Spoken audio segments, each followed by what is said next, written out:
and welcome to Medical Dialogues. I'm Dr. Bhumika. Let's look at today's top medical news. 74% of adolescents and 50% of adults not physically active enough, states WHO.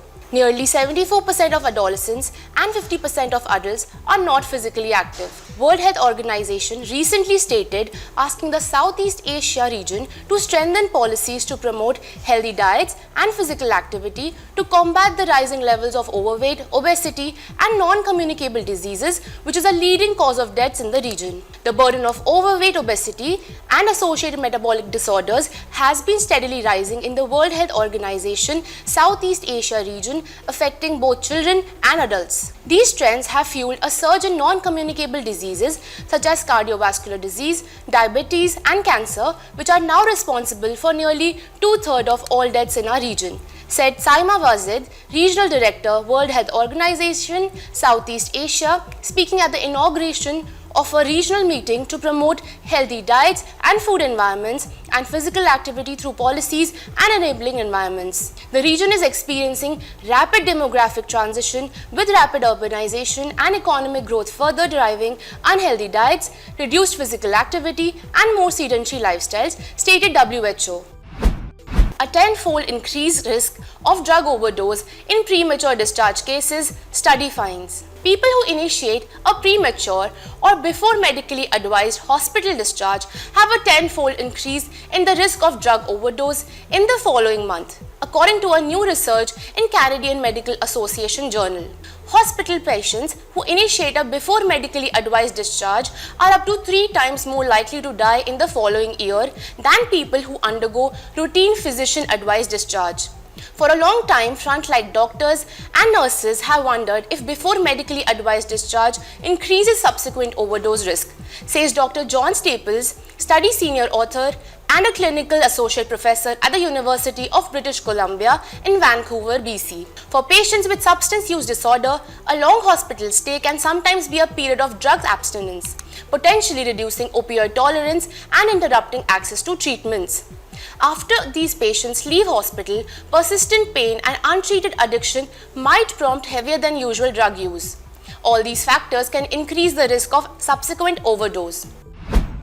SSRI antidepressants may boost cognitive abilities, biological psychiatry study highlights. Researchers have found that selective serotonin reuptake inhibitors, antidepressants, have the potential to improve certain cognitive functions such as verbal memory. They measured brain function in patients before and after taking the selective serotonin reuptake inhibitor escitalopram and correlated this to a drop in the level of one of the serotonin receptors in the brain and to cognitive improvements during treatment. The findings were published in journal Biological Psychiatry. The researchers began by scanning the brains of 90 depressed patients to measure the quantity of 5-HT4 receptors which serotonin binds to.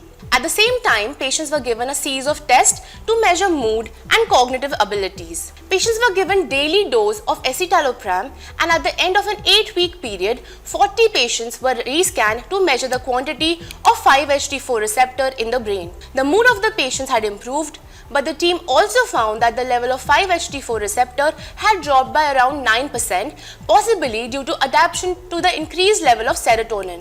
When they asked these patients to undertake more cognitive tests, they found that their performance had improved, so that the less 5-HT4 receptor had changed, the better the cognitive outcome. This phenomena was particularly prominent for the ability to recall words. Rising threat. Lancet study labels fungal infections as silent pandemic. Fungal infections are also adapting beyond the means of our medicine, causing a silent pandemic that needs to be addressed urgently, according to a new Lancet study. The threat of fungal pathogens and antifungal resistance, even though it is a growing global issue, is being left out of the debate, explains molecular biologist Norman Van Reen from the University of Manchester in the UK. Fungal infections, they write in a correspondence for the Lancet, are left out too many initiatives to tackle antimicrobial resistance. Without urgent attention and action, some particularly nasty fungal infections, which already infect 6.5 million a year and claim 3.8 million lives annually, could become even more dangerous. The disproportionate focus on bacteria is concerning because many drug resistance problems over the past decades were the result of invasive fungal diseases which are largely under-recognized by the community and governments alike. Right, Van Reen and his colleagues. Thank you for watching Medical Dialogues. Stay tuned for more such updates. Never miss a medical update from Medical Dialogues. Like, subscribe, and press the bell icon.